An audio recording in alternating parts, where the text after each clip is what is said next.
Hi guys, how are you? Welcome back to my YouTube channel. My name is Priscilla and I make YouTube videos about career strategies, career stories, travel and lifestyle. And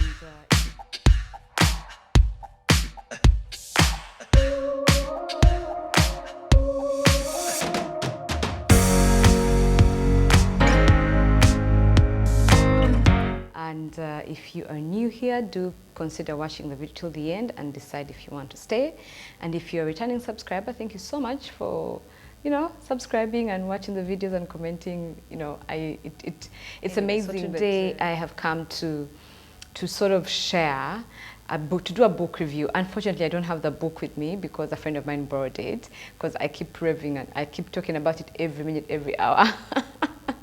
So me and a few friends of mine are doing this thing of books that have changed our lives the past few years. And when I looked through my list, I realized there was a book that was ranking almost, that was on everyone's list almost.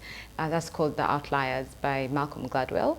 So I thought I'll just come and share my 10 lessons that stood out for me in that book. I read that book I've read it twice. I wanted to share my 10 lessons, or 10 things that sort of stayed with me after reading the book. So I have my notes here on my phone, so I'll be looking down. And so anyway, so Outliers is a book written by Malcolm Gladwell, and he also has a podcast actually that is also very, very interesting. I've not listened to the podcast that much, but I have read his books. I've read 2 of his books, The Tipping Point and Outliers, and I think he is a great writer. So the first reflection that stayed with me from this book, and if you're interested in looking for a book to read, I would suggest that you check it out, is the famous 10,000 hour rule of practice. So in the book, basically what Malcolm says is he suggests that there's the amount of time you put in to become an expert and become a world-class expert in your field. So he gives examples of the different artists, different people who are great, like the Beatles, Bill Gates, and other sports guys and stuff like that. And he sort of shows you how they accumulated the 10,000 hours.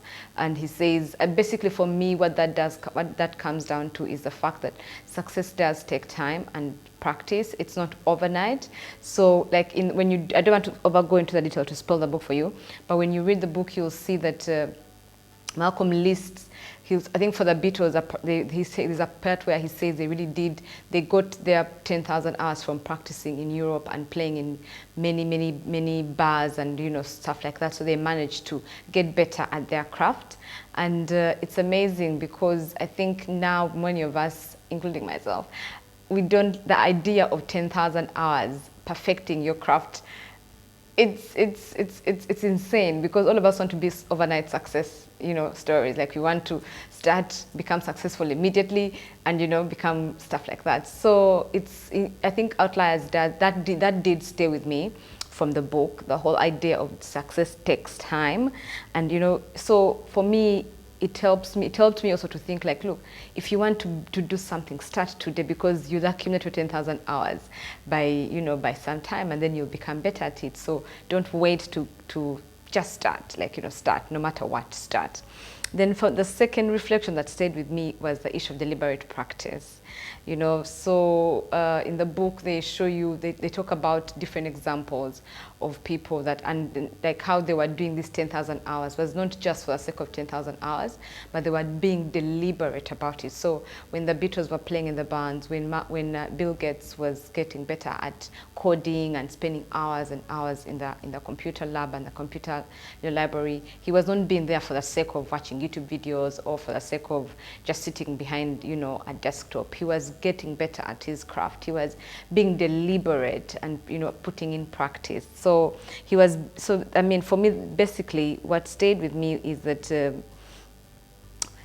it's uncomfortable. Growth is uncomfortable, and perfecting your craft sometimes can be uncomfortable. It can sometimes be lonely, because you see that these guys were, Bill Gates would be in the computer library alone, and his friend would also come sometimes. But you're there alone in the jungle. You're just getting better at this thing, and sometimes it can be frustrating because you're like, when, Lord, when, But it's about being intentional and just knowing that, look, this is what I want, and I'll go for it no matter how lonely, no matter how difficult the journey may seem.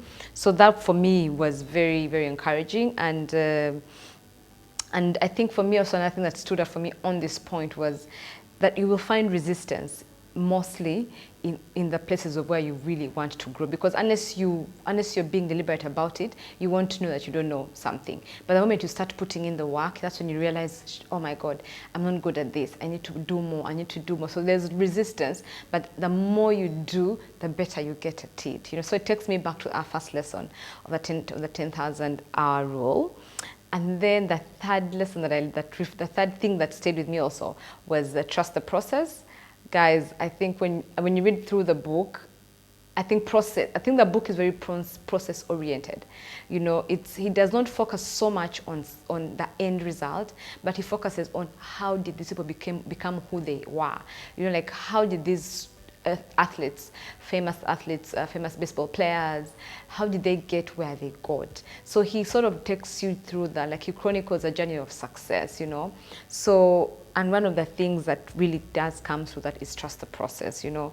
And I think on social media and just generally, we are all bombarded with the end result of success. I think I've talked about this before, where, you know, you're seeing lists of 40 under 40 young you know, successful women, or Forbes, you know, whatever. And what they're showing you is the end product, but we don't often get to see the process. And I think YouTube has people vlogging and showing you their lives. I think is a great way of showing success also, like, because you see some of these people who didn't have a house, they chronicled their journey to making their first million, buying a house. So it's sort of showing you the process, but that is not something that we see often.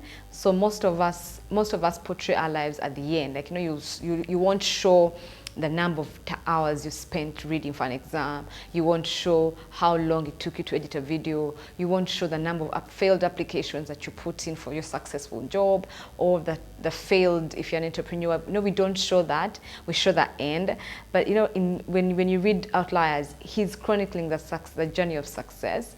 And one of the things is trust the process. Like, because when these guys were going through their process of learning and just perfecting their craft, they didn't know that at some point it would matter this much. You know, like when Bill Gates was learning coding and going through the whole process, yes, he knew something monumental would come out of it, and he knew it was, you know, the future, but he didn't know how much of an impact he would have. But he just trusted the process, one foot at a time, you know, one step at a time. So yeah.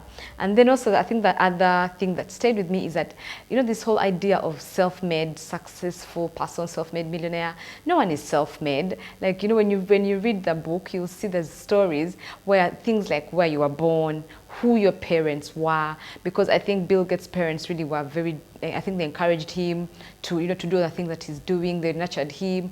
Then I think there's a point where they talk about a story of young African, Black American kids who come from a certain neighborhood, and how different they were from those who came from a more affluent neighborhood. So there's various factors that play into success, and there's various people that play along. Like, for example, if Bill Gates didn't have access to the computer at the time when he did, we wouldn't probably have had Microsoft, you know. So, and he wouldn't probably have been the person that he is today. If the Beatles didn't have that stage in Europe to play in those pubs and those bars, they would never have been able to perfect their craft. So no one is really self-made. All of us, I think, have met people along the way who have contributed to our journey. So essentially, and I like the fact that in that book, they break that myth, and Malcolm does really dig deeper into that. And I think for me that did really stay with me, that no one is self-made. We've all had help along the way.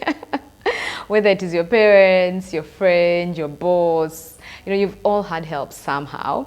Then I think the other thing is the opportunity to work hard, you know, because I think Malcolm sort of talks about the fact that, yes, there's many hardworking people, there's many smart people, but not everyone has had the opportunities that you have had to work hard. For example, like if the Beatles didn't have the stage that they had, we would never have known how good they are. You know, I think there's also another guy who was very good at the piano, who became a world star pianist, you know, and he had such a nice stage for him him to shine, like an opportunity was created for him to shine and get discovered. Look, I mean, I think there's many people in Uganda who are excellent musicians, who are probably excellent dancers, who can even be models, but unless you get discovered or unless you get a platform, no one will ever know you. Like, you can make beautiful dresses, and unless you advertise them, no one will ever know about them. Like, so for example, look at Amito. I think she's one of the Ugandan famous models now in New York. If she was never discovered, if she never went for that show, I think Africa's Next Top Model, she would never have been where she is now, because it would have been difficult for her to be discovered. So the opportunities to work hard really do then help you to become more successful and to distinguish you, from other people. So wow, guys, this book was very mind-opening, and it was very reflective for me, because stuff like that. And then I think the other one was the issue of success. Success is not really an issue of talent or hard work.